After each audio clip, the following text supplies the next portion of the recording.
नमस्कार दोस्तों। तो कैसे हैं आप सब? उम्मीद करती हूँ बढ़िया होंगे। चलिए हम अपनी कहानी की ओर बढ़ते हैं। तो दोस्तों, कल आपने चुड़ैल का सामना पार्ट 1 को बखूबी बहुत प्यार दिया। चलिए अब इसके पार्ट 2 की ओर बढ़ते हैं। कहानी की शुरुआत होती है इस प्रकार से। तभी एक आवाज उसके कानों के पास से टकराती हुई निकली। सा सा सा सा, कोई है? और कोई जोर से हंसी की आवाज पूरे वातावरण में गूंज गई। पायल की आवाज छम छम छम पास आती महसूस हुई मनोज को। सामने ही उसका कमरा था। मनोज लगभग दौड़ता हुआ अपने कमरे की सीढ़ियां चढ़ रहा था। ऊपर पहुंचकर उसने राहत की सांस ली और जल्दी जल्दी ताला खोलने लगा। ताला खोलकर अंदर गया और लाइट जलाने की कोशिश की तो लाइट गई हुई थी। ढूंढकर मोमबत्ती जलाने की कोशिश की तो माचिस घबराहट से हाथ से छूट गई। मनोज ने बैठे बैठे ही मोमबत्ती जलाई और खड़ा हो गया। मंदबुद्धि रोशन कमरे में फैल रही थी। जिसके हाथ ही उसकी चीख निकल गई। पूरा बदन थर थर कांप रहा था। उसके बेड पर एक लड़की घूंघट मारे बैठी थी। मनोज की सिट्टी पिट्टी गुम हो गई थी। उसे समझ में नहीं आ रहा था कि बंद ताले से कोई लड़की कैसे कमरे के अंदर आ सकती है और ये आखिर है कौन। आगे के भाग में पढ़ेंगे कि वो लड़की कौन थी। चलिए, मनोज को कुछ समझ नहीं आया। बंद दरवाजे से ये लड़की मेरे बिस्तर पर पहुंची कैसे? हकलाते हुए हिम्मत करके मनोज ने पूछा, आप कौन और अंदर कैसे आई? झट से घूंघट उठा। वह बोली, हमको बंद दरवाजा नहीं रोक पाते। मनोज ने देखा, बार भला की खूबसूरत थी वो लड़की। बड़ी बड़ी खूबसूरत आंखें सम्मोहक से भरी। वह बिना पलक झपकाए देख रही थी, जैसे कोई सुध ना रही उसको। खनकती आवाज में बिस्तर से उठती हुई वह बोली, हमरा नाम है नैना। आज से 20 साल पहले इसी मकान के नीचे वाले पोर्शन में हम रहती थी। हम अपने माता पिता और छोटे भाई के साथ थी। तब यह जगह वीरान नहीं थी। मनोज उसके सम्मोहक में अपनी सुध बुध खो बैठा था। मंत्र मुग्ध सा खड़ा था। नैना आई और उसको बैठने का इशारा किया। मनोज यंत्र चालित सा बिस्तर पर बैठ गया था। फिर वो बोली, जब मैं पैदा हुई थी तो मेरी बड़ी बड़ी आंखें देखकर मेरी माँ ने मेरे पिता से कहा, देखो तो इसकी आंखें बिल्कुल अमिया की फांकों सी बड़ी है। पिता ने भी हाँ में हाँ मिलाई और प्यार से मेरा नाम नैना रख दिया। कोई 2 साल बाद मेरा भाई भी हो गया। हम अब बड़े हो रहे थे तो खर्चे बढ़ गए थे। स्कूल की फीस, हमारी आए दिन नई नई चीजों की मांगे। अब पैसों की तंगी होने लगी थी तो माँ पिता ने सोचा ऊपर वाले कमरे में किसी को किराए से रख लेते हैं, कुछ मदद हो जाएगी। मनोज ना हूँ ना हाँ करे बिना उसकी बातें और कहानी सुन रहा था। वह बोली, अक्सर किराए पर पढ़ने वाले लड़के ही आते थे। इस कमरे में पढ़ाई पूरी होते चले जाते थे।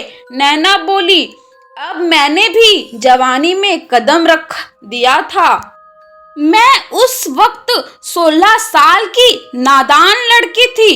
अब की बार कॉलेज में पढ़ने वाला एक बांका जवान किराए से आया और मेरे और उसके बीच लुक्का छिपी का खेल शुरू हो गया था।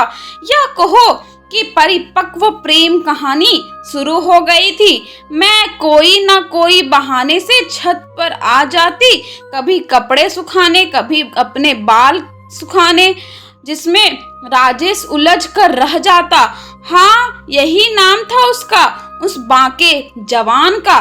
माँ पिता को कुछ मालूम नहीं चला। नैना रुकी और बोली, मनोज सुन रहे हो ना? मनोज जैसे तंद्रा से जागा। हाँ हाँ के अलावा उसके मुंह से कोई बोल नहीं फूटा। नैना ने कहा, उसकी परछाइयां शुरू होने लगी थी। आजकल वह मुझ पर कम ध्यान देता था।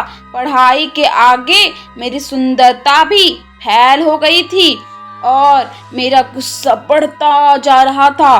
कोई मेरी अवहेलना करे ये मुझे बर्दाश्त नहीं हो रहा था। एक दिन रात को चुपचाप मैं राजेश के कमरे की तरफ बढ़ गई और यही मेरी सबसे बड़ी गलती थी। उसने मुझे पकड़ा और अपने होठों पे मेरे होंठ रख दिए। फिर तो जो नहीं होना था वो हो गया। सुबह उठी तो बहुत रोई। ये क्या कर दिया मैंने? राजेश ने समझाया, मैं परीक्षा खत्म होते ही गांव जाऊंगा और अपनी तुम्हारी शादी की बात कर सेहरा बांध कर ले जाऊंगा। नैना की बड़ी बड़ी आंखें यह कहते कहते भर आई थी, पर जैसा कि होता आया है, पंछी उड़ चुका था। मैं नादान राजेश के संग दुल्हन बनी शादी के सपने देखने लगी थी। वक्त गुजरता गया पर वह नहीं आया। उसका कुछ सामान मेरे कमरे में छूट गया था। एक दिन उसका दोस्त उसे लेने आया तो मैंने राजेश के बारे में पूछा तो उसने कहा, तुम्हें नहीं पता? उसकी तो शादी हो चुकी है। इतना सुनना था कि मेरे होश उड़ गए। मेरे सारे सपने किसी कांच की तरह चूर चूर हो गए। मनोज ने देखा, उसके सुंदर गालों पर आंसू लुढ़क आए थे। नैना बोली, बस अब आगे सहना मेरे बर्दाश्त के बाहर था, क्योंकि मैंने उसे सच्चे हृदय से प्यार किया था। बस तभी मैंने एक खतरनाक फैसला ले लिया कि अब मुझे जीना ही नहीं है और मौका तलाशने लगी। एक दिन माँ पिता और भाई किसी फंक्शन में गए थे। मैं बहाना करके घर पर ही रुक गई। नादान उम्र के फैसले में भी नादानी ही होती है ना। घर में किरोसिन रखा था। मैंने घर का मेन गेट बंद किया, फिर रसोई का गेट बंद कर तेल अपने ऊपर छिड़क कर आग लगा ली। आग तो लगा ली, लेकिन जब शरीर ऊंची ऊंची लपटों से घिर गया तो उसकी तपन से जो शरीर में तड़पन हुई वो जलन आज भी मैं महसूस करती हूँ। मनोज की रूह कांप रही थी उसकी कहानी सुनकर, पर आगे जानना चाहता था। उसके मुंह से निकला, फिर? वह अटहास करती बोली, फिर क्या? इतना कहते ही वातावरण भयानक रूप होने लगी। बाहर आंधी तूफान आने लगे। नैना की पीठ मनोज की तरफ थी। वह बोली, बदनामी के डर से मेरे माता पिता मकान बेचकर भाई को लेकर सदा के लिए चले गए। अब मैं यहाँ रहती हूँ। और नैना जोर जोर से रोने लगी। जो भी इस कमरे में रहने आता है उसे अपने साथ लेकर जाती हूँ। जैसे ही नैना ने मनोज की तरफ देखा और कहा, चल आज तेरी बारी है, वह विभत्स सी हंसने लगी। मनोज ने घबरा कर देखा तो डर के मारे उसकी चीख निकल गई। सुंदर लड़की की जगह एक अजली काया खड़ी थी उसके सामने, जिसका चेहरा जला हुआ एकदम कुरूप लग रहा था। दांत लंबे नुकीले निकल आए थे। चेहरे पर जगह जगह घाव रिस रहे थे। उसके शरीर से मांस के थोपड़े टपक रहे थे। कमरा जलने की बदबू से भर चुका था। नैना मनोज की तरफ अठाहट से करती हुई बढ़ी जा रही थी। तुझे चलना ही होगा, इस कमरे में रहने वाले को मैं नहीं छोड़ूंगी। उसके अठाहट से सारा वातावरण गूंज उठा था। पंछी भी उसकी विभत्सता से हंसी से पेड़ से पंख फड़फड़ाकर चीखते हुए उड़ रहे थे। मनोज ने आप देखा ना था वहां से भाग खड़ा हुआ। जैसे ही बाहर पहुंचा तो नैना वहां अपनी और इशारा करती उल्टी उल्टी चलती हुई अपनी और बुला रही थी और मनोज किसी चुंबक की तरह खींचा चला जा रहा था। पूरी छत को पार कर नैना शून्य में खड़ी मनोज को अपनी ओर आने का इशारा कर रही थी कि अचानक वो छत की मुंडेर से जा टकराया और बेहोश हो गया। सुबह मनोज ने देखा कि वह छत पर मुंडेर के किनारे खड़ा हुआ था और उसकी आंखों में रात के सारे सीन किसी चलचित्र की तरह घूम गए। वो उठा और डरते हुए अपने कमरे में घुसा, अपना बैग उठाया और वहां से भाग खड़ा हुआ। उसको यह समझ में नहीं आ रहा था कि वो सपना था या सचमुच चुड़ैल से सामना था। सचमुच चुड़ैल थी तो उसे जिंदा कैसे छोड़ दिया।